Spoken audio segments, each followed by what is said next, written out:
class. Welcome to Macroeconomics. This is lesson 29, but we've finished the microeconomics part of it, so we're starting a whole new part of the course, which is macroeconomics. Before I do jump into macroeconomics, I know you guys hardly can wait. I do need to go over the homework question. And the homework question from the last class was as follows. It was differentiate the demand graph for labor between a competitive market and a monopsonist. Okay, a monopsonist is someone who has market power over in the market, right? The firm has market power. And in a competitive market, of course, the firm does not have any market power. And the way we kind of show the graph is as follows, right? We have two different MRP graphs, right? One, which is the competitive market, is more elastic. Okay, this is more elastic. All right, and the monopsonist is much more inelastic. All right, so you can see the difference between the two graphs. Same wage, okay, and what that creates is that it creates a lot less need for labor. Okay, so a monopsonist will be employing less labor than a competitive market, and that is the graph for the homework question. All right. Yay. All right, so that being said, let's jump on to macroeconomics. And the way we've talked about it a little bit, I started off with the principles of micro and macroeconomics actually in the beginning. And we talked about a circular flow model, okay? We talked about a circular flow model. And that being said, I still think we should go over it one more time just because you understand the big picture. Remember, guys, microeconomics is the tree, okay? Macroeconomics is the forest, okay? That's what my teacher always said, and it's a pretty good example, okay? So macroeconomics is the big picture, right? It looks at the economy in the US, the world, okay? Microeconomics looks at what that particular company, right, making M&Ms is doing, okay? So that being said, let's talk about the circular flow model, all right? For the circular flow model, there are four main components, okay? And here are the players, okay? First is the product market, okay? Product market. Okay, MKT stands for market, all right? Then you have on this side, you have firms. Okay?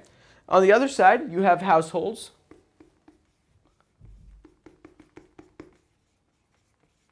Households. And on the top, you have the resource market.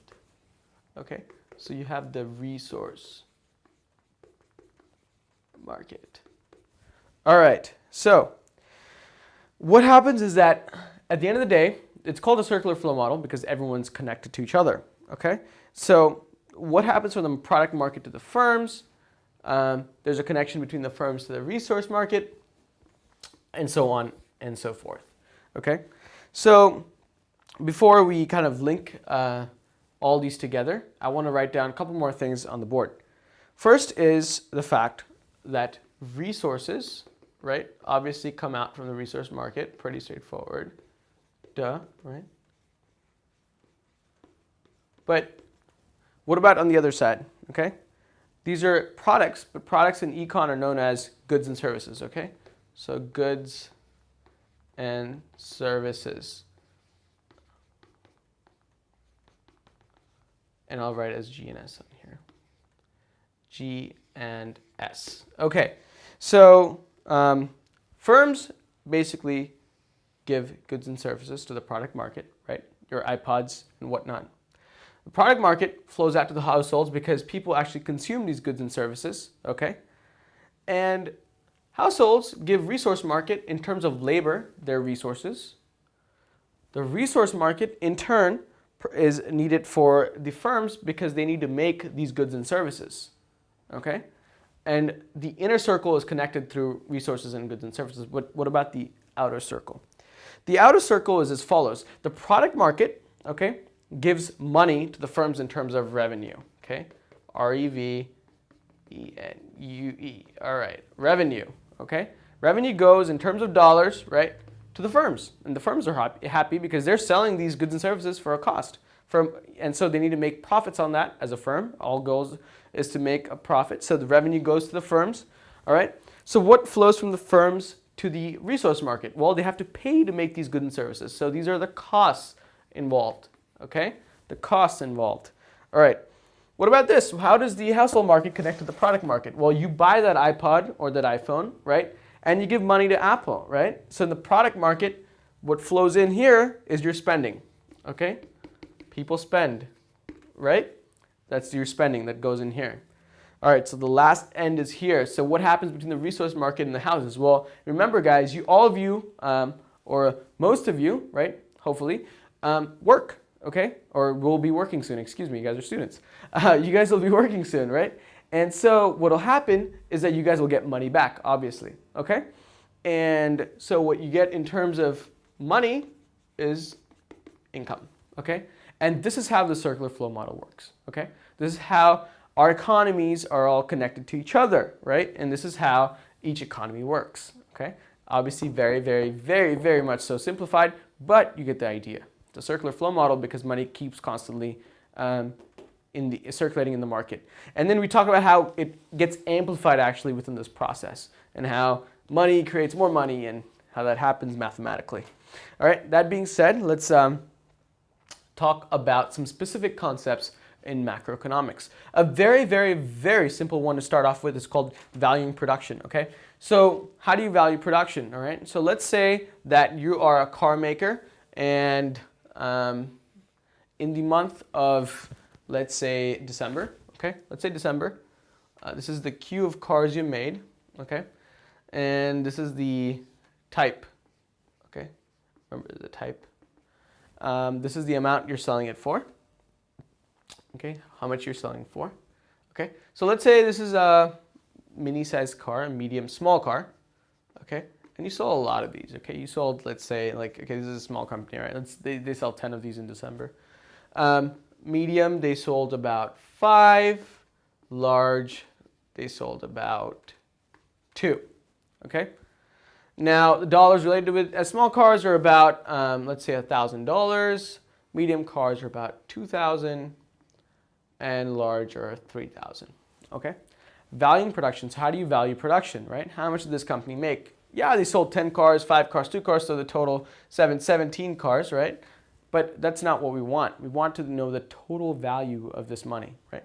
The way that works is you go ahead and multiply, pretty straightforward, but I still want to make sure we get this, right? So $10,000 here, right?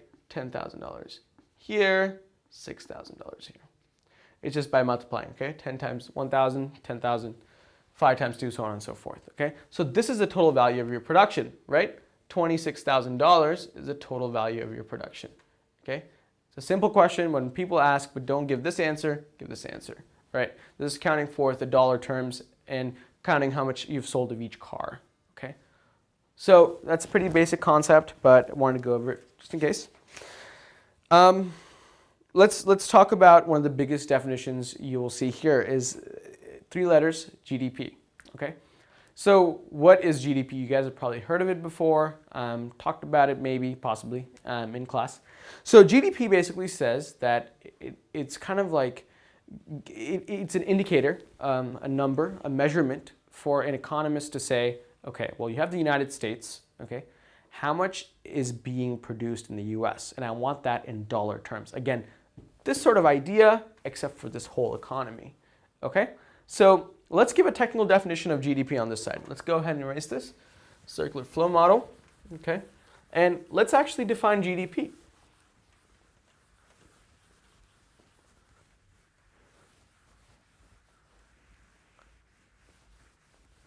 All right, GDP is as follows, okay? GDP says that, there we go. GDP is the market value of the final goods and services, market, again short for MKT, okay? Market value of final goods and services, and I'll talk about a little bit more about why that's important. Final goods and services provided, okay, provided. All right, now there are two clauses, okay? Provided within a country. So it has to be domestic, guys. There's a reason why this is called GDP, gross domestic product, okay? Gross domestic product, so it's domestic. All right, within a nation, okay? Here's the second clause. Here it comes. Within a year. Okay? Within a year. Both of these must be true for it to be calculated in the GDP. So let's give an example, all right? So we've got a company like Ford, okay? Now, obviously they make cars in the US, okay? But you guys also know that Ford makes cars across the world, right? A large chunk of their revenue comes in from different parts of the world. So does that count in the GDP? No, absolutely doesn't, right? It doesn't matter if you are an international company, but if you're making cars in the US, that goes to our GDP. Any production within the country and has to be a final good. Why is that important? Guys, no secondhand sales go into secondhand sales are not counted. Okay, why is this? Because we want to avoid double counting. That car, okay, for instance, if it's in a used car sale, okay, it was already counted once because when the person bought it new, it was counted in our GDP that year. Okay, so if I bought a car in 2002 brand new, that goes into 2002 GDP. If I sell it again in 2004, right? Doesn't count, okay? Doesn't count in 2004 GDP. No secondhand sales. All right, that being said, what else is not counted for? Non-market transactions. All right, so say this is non-market transactions. All right, let's say that you have, again, let's stick to your car. You have some sort of problem in your car, okay? You can take it to a mechanic and you pay him some money, which is counted in the GDP that year. Or if you're savvy enough, you go ahead and you fix your own car. Is that counted? No, unfortunately, it's not, okay? Unfortunately, no one gives you money for that, all right? You try to save money, but you've not spent money in the economy, it does not get counted, all right? What else is not getting counted? Any black market transactions do not get counted. Okay, it's pretty straightforward why it's called a black market. It's not counted for in the market because it's, strictly speaking, not on paper, okay? So black market or underground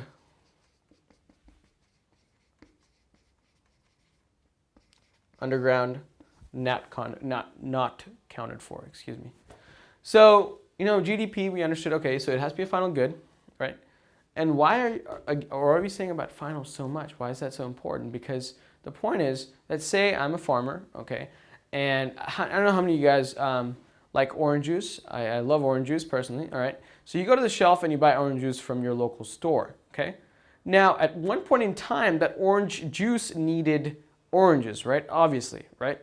And someone, this company that makes, let's say Tropicana, that makes orange juice, bought these oranges, right, from someone else. Okay, maybe they grow their own oranges, but let's say, for example, that they bought these oranges. Is that counted for? It's not. It's not, because the point is that that product, okay, is in the making of becoming a final product. It's not a final product yet. But if you go to a store and buy oranges, that's counted in the GDP, because that is the final product and you're consuming it as an orange, okay? Point is that it has to be a final product or a service, all right? If it's in an intermediate stage, it is not counted for in the GDP, okay? So that is the basic premises behind GDP. Let's get into spending, okay? All of us love to spend money, most of us anyways, right? So let's talk about spending as in the economy as a whole. And the way we talk about total, guys, in the economy is aggregate. Total, aggregate, synonym, okay? They mean the same thing, okay? But in econ, we like to use fancy words, and it's called aggregate. Okay, let me write that down as well. And I might shorten it down in the future as AGG for aggregate, but for now, I'm going to write it down as a word for whole, so we know what we're talking about, okay? So here comes aggregate spending. So what does aggregate mean? Again, guys, aggregate basically says that it is the total, okay? Aggregate means total, right? Total, okay? Total. Aggregate spending, okay? What is aggregate spending? Well, aggregate spending in the United States or any other economy in the world boils down to 4 different things. It's consumer spending, short for C, investment spending, short for I, government spending, short for G, and exports minus imports, known as net exports. Okay, net exports, known as X minus M. X as in exports, M as in imports. Okay, so let me actually write it down, all right? So what is C? C is consumption. This is the largest chunk of the GDP, okay? It is what you and me go to the economy and buy things. We buy food, we buy iPods, we buy TVs, we buy a lot of different things, okay? And those goods can be durable and non-durable, okay?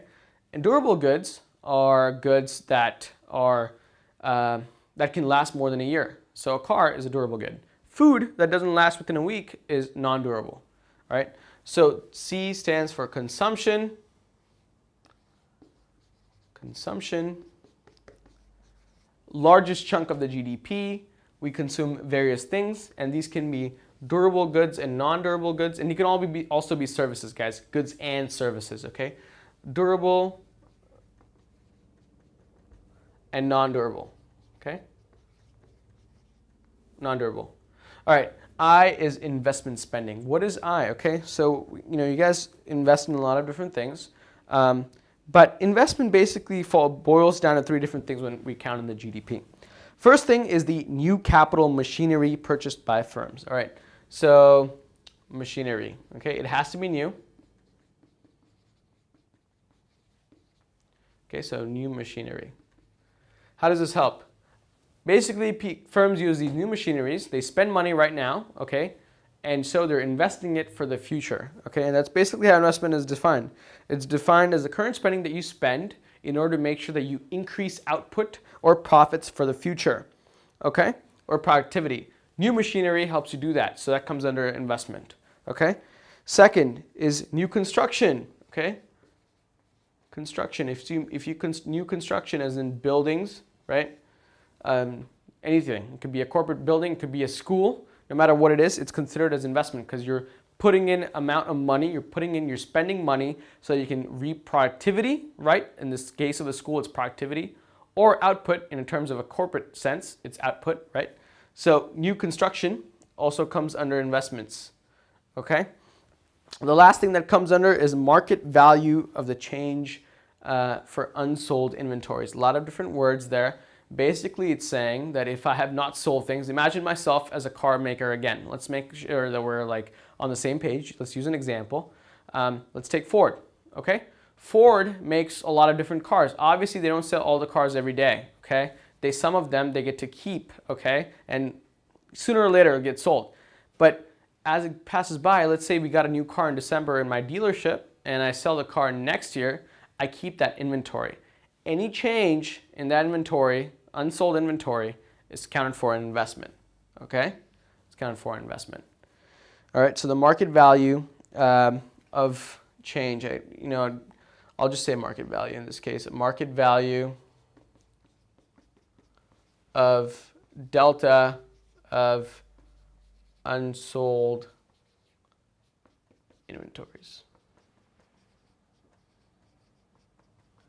I know this is super small, guys, but just understand, I'm just going to talk about it one more time, okay, in case you can't see it or can't write it down. I just want to talk about it real quick. Market value of unsold inventories. What does that mean? Okay, again, let's say I'm making tons of machines so that I make MRI machines, okay? I sell it for hospitals, okay? Not all my machines are bought that particular year. So any differences in that equipment between this year and the next get accounted for in investment. Does that make sense? Okay. Lastly is government spending. No, it's not the last one. We got net exports. Government spending. Okay, so what does government spending mean? Government spends in a lot of ways, okay? Government spends in a lot of ways. They basically pay for your police officers. They pay for schools. They pay for a variety of different things, in some cases healthcare, okay? So all this spending by the government, it could be defense, it could be anything, okay? Any dollar that goes out by the government, okay, gets counted for in the government spending index for the GDP. Lastly is your exports minus imports. So X stands for exports, okay, minus your imports. And why are we using this equation? Well, when we have exports, right, we're selling a particular good or service to another country, so we get money back, right? We make money, okay? But in an import, we're paying some other country to get that particular good, so we lose money, okay? So this net, okay, if it is positive or negative, okay, gets accounted for in the GDP. All right, guys? So the 4 main components, I repeat, consumption being the largest player in this particular for our GDP, okay, consumption, investment, demand, all right, or investment spending, excuse me. 3 is government spending.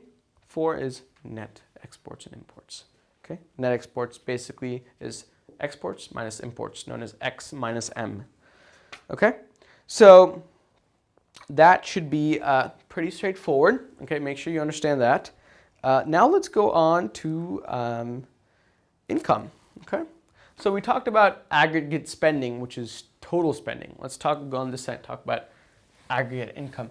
Aggregate income, as it turns out, is a lot easier to understand because aggregate income, or your total income, boils down to 4 different things as well. But we're going to breeze through it because we spend a lot of time on aggregate spending. Okay, so aggregate income boils down to 4 different things. First is wages.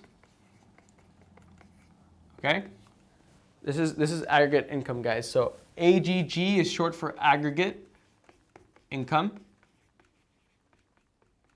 Okay, wages, rent, profits,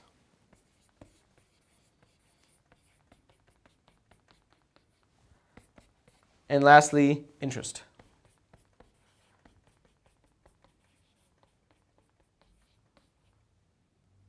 Okay, wages, rent, profits, interest. All right, why is this important? Well, understand the basic principle, okay? Your aggregate spending, AGG, again short for aggregate, spending, okay, is equivalent to your aggregate income, okay? And this is that circular flow model we're talking about. This is simplified to a certain degree, okay? Obviously, things don't work exactly this way, but for our all our intents and purposes, this holds true, okay? So our aggregate spending equals to the aggregate income, okay?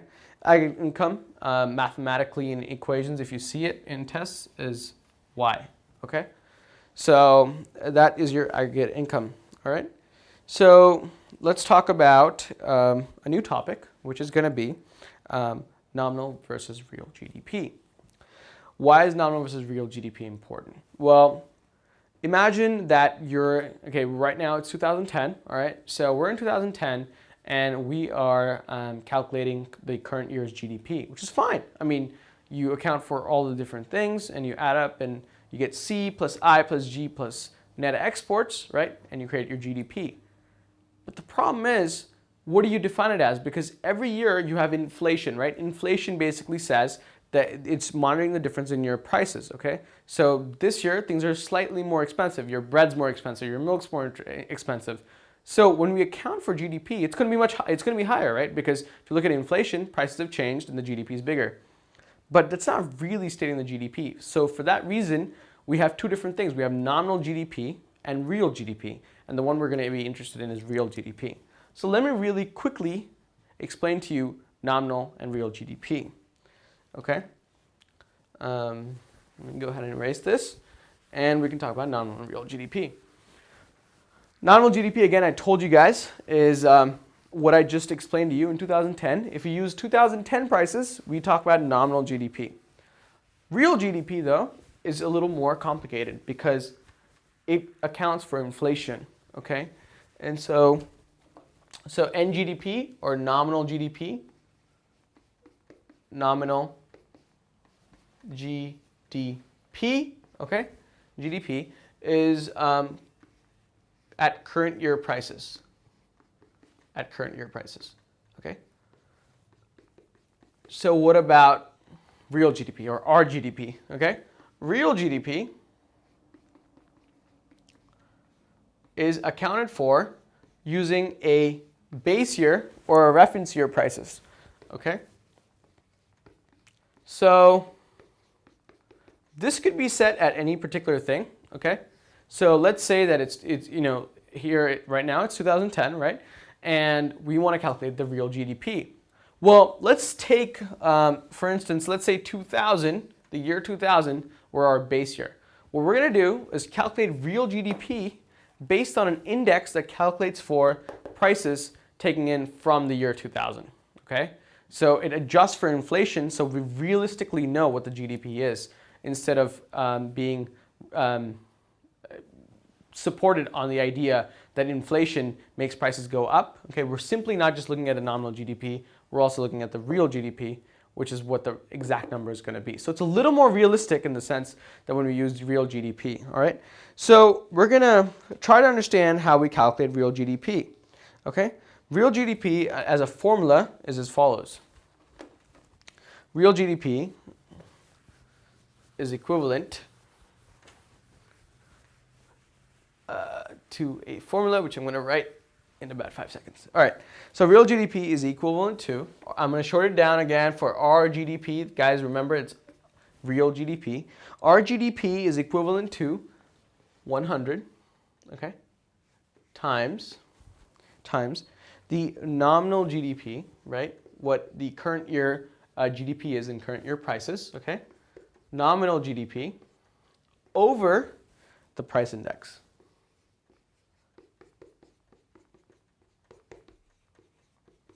Okay, and you guys know what nominal GDP is. It's GDP accounted for current year prices. The number 100 obviously is just a constant. But what about this price index? Okay, what is this price index? And that's something we're going to try to explain right now. A price index is needed in order to calculate the real GDP. Okay, so what this price index does is it compares the current year price to a reference year price, okay, or to a base year price. All right, so let me give you an example. Right, the price index, let's say for M&Ms, okay? Let's take M&Ms. So your M&M price index, right, PI, short for price index, is equivalent to, there's that constant again, 100, okay, because we want nice and easy numbers, times the price of P of M&M in year 2010, which we are in right now, right? 2010, or your current year, over the price of your base year. And let's take our base year as 2002. M&M in 2002.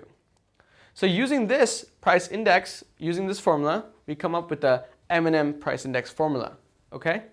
So what this price index does right here is it takes about 400 different goods, okay, in the economy, calculates a price index for that, and then plugs it in, okay?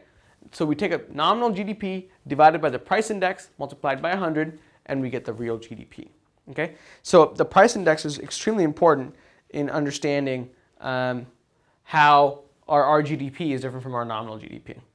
All right, the last thing I want to hit on for this class is using percentages and understanding how to differentiate between real GDP, nominal GDP, okay? And it's sort of the same thing, right? I mean, if you think about it, right, there's an RGDP, a nominal GDP, and the difference between it is just your price index or your inflation, okay? So percent change in RGDP